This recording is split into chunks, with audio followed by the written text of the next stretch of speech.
sais-tu qu'il est possible d'empocher un sacré pactole en résolvant l'un des fameux problèmes jamais résolus à ce jour? Là, tu rentrerais dans l'histoire de la France et du monde entier. Tu pourrais même avoir une médaille équivalent à un prix Nobel en mathématiques. On pourrait croire que tout est acquis, mais à ce jour, il existe de nombreux problèmes mathématiques qui ne sont pas résolus.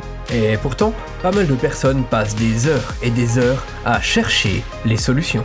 On a répertorié pour toi quelques problèmes toujours irrésolus. Je te parie que personne n'arrivera jusqu'à la fin de cette vidéo. Mais pour ceux qui auraient envie de tenter, je vous parlerai à la fin de quelqu'un qui a résolu l'une de ses plus grandes énigmes. L'hypothèse de Riemann.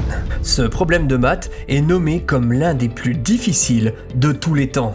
Alors, il faut savoir que peu de chercheurs se penchent dessus, car ils ont peur de gâcher leur carrière sur une énigme dont la solution semble impossible à trouver. Mais peut-être que toi, tu as la solution. Bon, pour te donner l'eau à la bouche, sache que si tu arrives à résoudre ce problème, tu auras un prix équivalent à 1 million de dollars. Partons de ce pas en 1859 aux côtés de Bernard Riemann. À cette époque, il a écrit un article intitulé « Sur le nombre des nombres premiers inférieurs à une quantité donnée ». À l'époque, il ne savait pas qu'il était en train de poser la question la plus compliquée des mathématiques. Il faut dire que cette conjecture porte sur une question que les mathématiciens essaient de résoudre depuis plus de 2000 ans, celle de l'origine des nombres premiers. Riemann ne faisait que poursuivre les travaux de son professeur Gauss, en mettant à jour la fonction zeta. Pour faire simple, il construit un graphique à 3 dimensions, et il nomme les points qui redescendent les points 0. Et selon lui, les points 0 ont un lien avec les nombres premiers. Les zéros non triviaux de cette fonction ont tous pour partie réelle un demi. Dès lors, démontrer cette affirmation permettrait de découvrir, ou en tout cas d'aider à le faire, la répartition des nombres premiers. T'as rien compris? C'est normal, c'est un peu compliqué. Gagner 1 million de dollars, ça me plairait bien. Mais mes compétences en mathématiques ne me le permettraient pas, hélas. Et d'ailleurs, si vous n'êtes pas encore abonné, n'hésitez pas, un petit pouce en l'air, la cloche, tout ça quoi. Allez, on passe à la suite. Les nombres de Lickrel et les palindromes. Avant de rentrer dans le vif du sujet, essayons d'expliquer ce qu'est un palindrome. Les palindromes peuvent prendre la forme d'un nombre ou d'une phrase, et ils s'écrivent aussi bien à l'endroit qu'à l'envers. Par exemple, 17 371 en est un. Dans les deux sens, il reste le même. Lorsqu'on additionne un palindrome avec son inverse et que ce dernier ne donne pas un palindrome, alors il donne un nombre de Lickrel. Exemple, 59 n'est pas un nombre de Lickrel, car si on additionne 59 plus 95, cela fait 154. 154 plus 451, ça fait 605. 605 plus 506, ça fait 1111. Ici, on aboutit à un palindrome. Si tu n'arrives jamais à obtenir un palindrome, le nombre de départ s'appelle un nombre de Lickrel. On ne connaît aucun nombre de Lickrel. Poursuivons un petit peu plus loin. Le plus petit nombre pour lequel on n'a pas trouvé de palindrome est 196. Et c'est exactement ce qui passionne chaque chercheur en mathématiques. Même après plus de 12 millions d'additions répétées, bien évidemment, c'est fait à l'aide de programmation informatique et d'intelligence artificielle, on n'a pas encore trouvé de palindrome au nombre de 196. Maintenant que les palindromes n'ont plus de secret pour toi, prêt à relever le défi? Tu vas voir, c'est très amusant. Ouais, faut voir. Les nombres de Ramsey. Le théorème de Ramsey est lié à la recherche d'ordre et de modèles au sein des systèmes. Selon cette théorie, le désordre complet n'existe pas. S'il faut être plus terre à terre, prenons des points n. Si on les dispose sur une feuille de papier et que chaque point est relié aux autres points par des traits rouges et bleus, n doit être égal à 6 pour être certain de au moins la présence d'un triangle bleu ou rouge. Si on veut simplifier la chose, on pourrait se demander quelle taille doit avoir un groupe pour qu'au moins 3 de ses membres soient des étrangers et que 3 d'entre eux soient des connaissances mutuelles. La réponse à ce problème est 6. Mais si on change le chiffre 3 par 4, le problème est impossible à résoudre.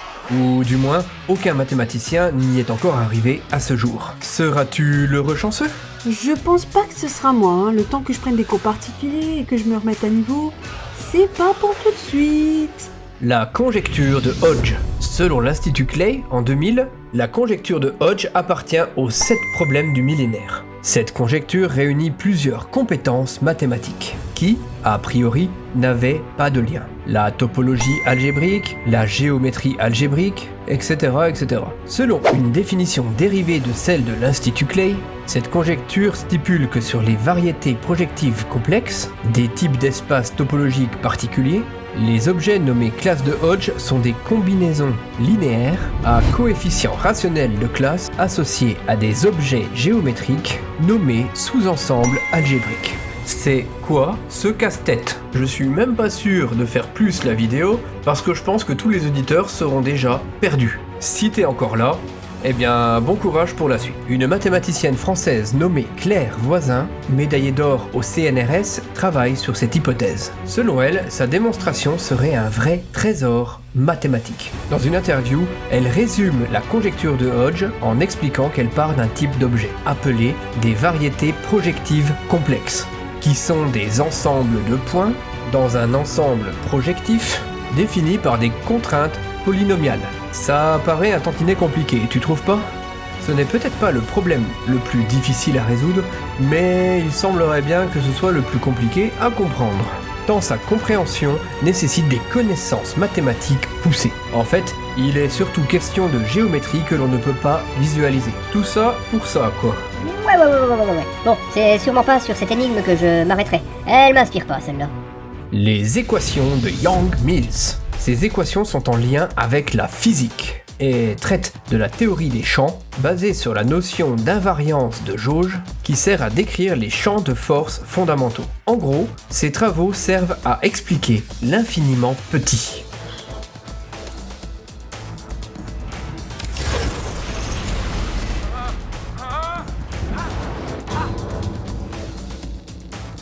Yang et Mills sont deux personnes qui ont tenté de décrire les particules élémentaires en construisant un modèle basé sur des théories géométriques, et tout cela pour expliquer l'infiniment petit. Cette théorie est basée sur le fait que certaines particules quantiques ont une masse positive, et elle a été vérifiée par de nombreuses simulations sur ordinateur. Normalement, là, à partir du moment où tu as vu le mot quantique dans la vidéo, tu sais que tu vas rien comprendre. Cette théorie a été découverte de façon expérimentale par les deux physiciens.